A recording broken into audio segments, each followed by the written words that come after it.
Okay, naka-break ako ngayon ng 30 minutes. So, kahapon pumasok ako, holiday rito kahapon. So, double pay kahapon. Ayos. So, ngayon naman, Tuesday, regular day. So, dito ako sa locker room. 30 minutes break. Alam nyo na, hindi ako kumakain dito. Nantay kong matapos yung duty ko ng 1:45. Tapos uuwi. At kakain doon sa bahay. Ito. Yung mga kasama ko dyan nakahiga. Nagpapahinga. Kasi bagong section yung aking assignment ngayon. Doon sa chocolate. Medyo mahirap, medyo complicated kasi maraming mga machine. Pero at least matutunan ko to. At pag ito ay matutunan ko, medyo maganda to kasi who knows, mamaya magkaroon tayo ng ice cream business. Maraming mga machine na inoperate. Paano maghalo ng ice cream. So, nandun ako sa stage na pag-operate ng machine, kung paano haluin yung mga ice cream. Maganda. Medyo complicated. Pero sinabi niya naman sa akin na step by step lang. Isang linggo matutunan ko to kasi isang linggo ko siyang kasama. Buti na lang itong local na to, marunong mag-English. Kagagaling ko lang sa work. Dumiretso ako rito sa Globos kasi may appointment ako sa ating private insurance company. Pinakancel ko kasi yun kasi meron akong work, di ba? So, ang nagbabayad ngayon ng aking health insurance ay yung aking kumpanya na, yung Bidfood.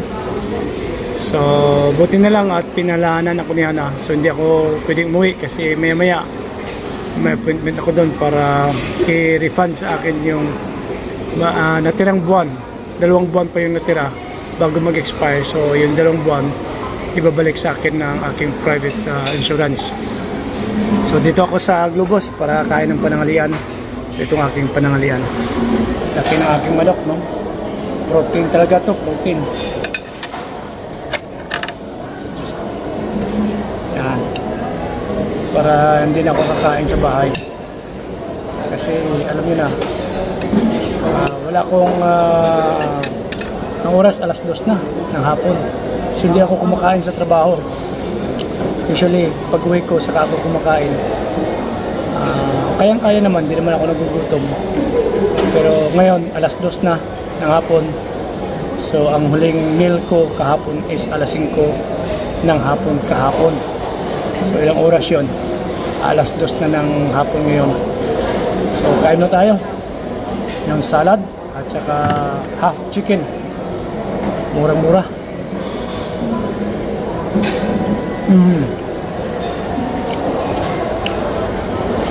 Ayos. Hindi alam na nandito na ako. So magtitagpo kami rito. Yan siya, oh, naglalakad.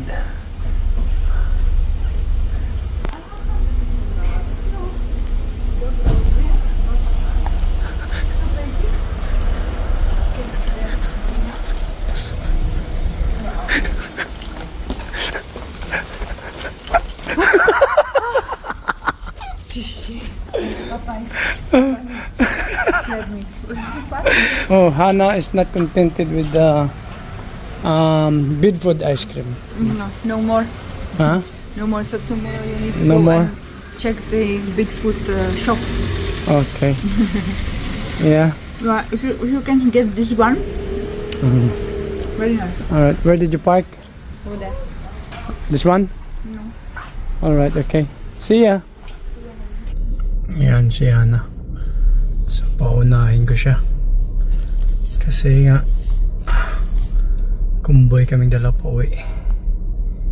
Yun, natapos ko na yung appointment ko sa aking health insurance. To be followed yung aking pera. Yan, at pauwi na kami.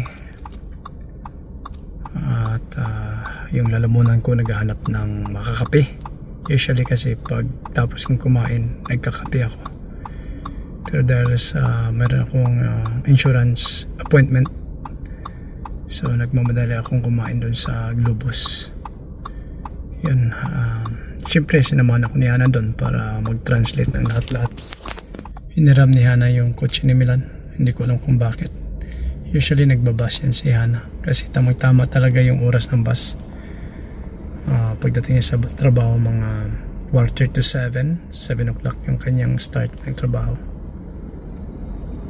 So ako naman maaga masyado, 5:30 na umaga ang start ko. Nako! Tamang-tama pagdating namin dito sa bahay, lakas ng ulan, no? Hindi kami makababa. May kasama pang kidlat at pagkulog. So hindi kami makalabas ni Hana, oh. Andyan din siya sa loob ng kotse pa. Ayan. So, pahinga-hinga muna tayo dito sa loob. Bagay, pagod na rin ako. Baka makaidlip tayo rito sa loob ng kotse. Pwede na to. Pwede na to. Oh my, ito na naman ang trabaho ng Chapit Boy. Ito na naman. Tadi. Wow, ito na naman ang hakutin ko. Ciao. Si Helen. Ayan ang aking hakutin na naman. Kailan na naman kaya? Ayan. Ayan si Milan. Start na ng trabaho. Mukhang hindi pa ako makapagpalit. Trabaho na naman dito sa bahay.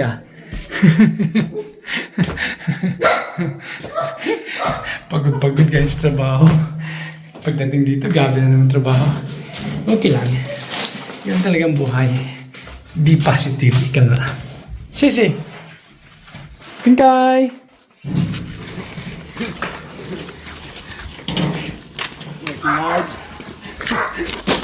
Gimana? Medis? Okay. Okay. Milan taga salo. Alam mo yung gagawin niya dun eh. Ano mo? I'll take Milan.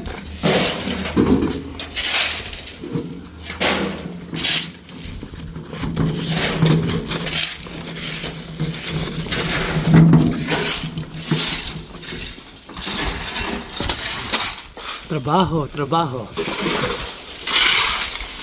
Buti na lang tumulong si Sofia, si Hana, at si Helen sa pag-shovel. Oh, dito tinambak ko. Yan, nilevel. Yan, hindi pa ito tapos. Tapos lagyan na ito ng parang hollow blocks na kwan.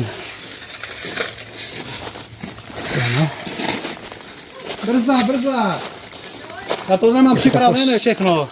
So, marami pang gagawin. Ganito ang kalabasan yan. Ganito ang kalabasan. Okay. Alas 5 na ata ng hapon. Alas 5:30. Parang sabi ko, alas 6 lang ako para makapag-shower, makapagpahinga. Pasok uli ang trabaho. Alas 5. Kailangan na sa trabaho na ako. 5:15 nakabihis na. 5:30 na sa production.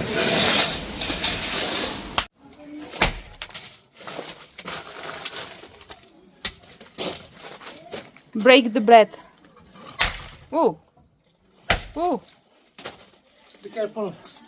Mata, delikado. Kailangan lang pulburin to.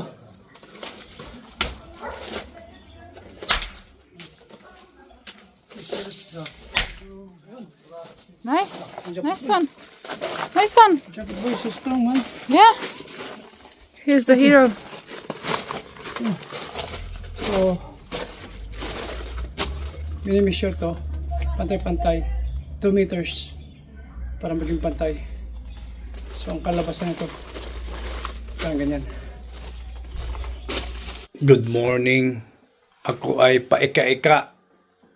Hindi ako nakapasok sa trabaho. Pero nag-email na ako sa HR at sa aking supervisor. Dahilan, unexpectedly, tingnan niyo yung tuhod ko. Mamaga oh. Sobrang sakit. Yan. Usually yung gout ko sa paa namamaga. Pero today, ito, hindi ko alam kung anong nakain ko. 2 ko lang naman nakain ko nung kumain ako sa Globos, chicken. Pero hindi nagfe-flare up ang aking gout sa chicken eh. So, I was wondering kung ano talaga ang dahilan ng pag-flare up ng aking gout. Sakit niyan. Sobrang sakit. Naramdaman ko na yan kahapon nung nagtutulak ako ng wheelbarrow. Tapos, kailangan ko kasi ng lakas. So, parang ginagamit ko yung strength ko ng paa para maitumba ko yung wheelbarrow. Alam nyo na, pag galing sa work kahapon, nagtrabaho ako rito sa bahay. Tingnan mo, yung kabila wala oh. Bipiklat ako rito. Ano? Maga oh. Sakit niyan. Yan, so grabe kasi yung work dito sa bahay ni Hana. Kaya kahapon ramdam ko na yun eh. Anyway, sana gumaling kagad para makapasok. Kasi ang alam ko requirements dito sa Czech Republic, pag more than 1 day ang absent mo, kailangan mo na ng medical certificate. So, mas maganda nga para pupunta ako bukas sa doktor ko para makumuha ng medical certificate. Tingnan niyo yung trabaho namin kahapon, no? Naubos namin yung graba. Tingnan natin. Papakita ko sa inyo. Sakit ng todo. Tingnan mo, ubos. Diba? Wala nang graba dyan. Naubos talaga yung kahapon. So para akong nag-cardio kahapon. Ito, may natira pa rito. Yan. So si Milan yung nag-level dito. Sinahana nagpapala. So ako yung taga-dala rito. Ubos yun, di ba? So medyo maganda na tingnan. Pero parang nabugbog yung tuhod ko. Kaya paggising ko kayo na kasi 4:15 ng madaling araw ako gumigising para papasok sa trabaho. Ramdam ko kagad yung sakit. Sobrang sakit. At namaga ito nga. Yan. Maganda na tingnan, di ba? Ganda na. So, ang kalalabasan nito, para siyang magiging ganito. So, ito na yung mga bato. Ito yung gagamitin. Ayan. Marami pa yan dyan sa loob. Sobrang sakit. So, nung nasa England ako, pag may mga ganito ako, kahit pa paano nakakapasok pa ako. Kasi alam nyo naman sa trabaho, paupo lang ako sa England, sa reception ako, or sa taas. Kahit sa taas ako doon, pag nag-iikot ako, isang ikot, nakakaupo ako. Pero ngayon dito, nasa ako doon sa chocolate section. At talagang nagbubuhat ako ng mga bucket na mga chocolate. Saka pinapasa namin yung chocolate. Nilalagay sa malaking tangke. Talagang so maganda sana yung ngayong trabaho na ito ngayon dito. Kasi ngayong araw ko sana malalaman talaga kung paano gumawa ng chocolate sa malaking tangke. Kaya lang talagang sabi ko hindi ko kayang magbuhat ng mga mabibigat ngayon at paroon pa rito para magbuhat ng mga baldi-balding ice cream. So kaya yan lang muna yung aking update. Si Sofia tulog pa kasing oras is 6:30 ng umaga. Si Hana nakalis na sa trabaho. So pag hindi ito gagaling ngayong araw, pupunta ako sa aking GP bukas para kumuha ng medical certificate. Akit na ako muna sa taas. Magpapahinga ako doon. Ayaw kong disturbuhin si Sofia sa kanyang tulog. Tulog pa. Alam niyo naman, bakasyon siya. So, ayan. Pahinga muna tayo. Kailangan natin ipahinga itong ating tuhod. So, yun ang munang update ko sa inyo.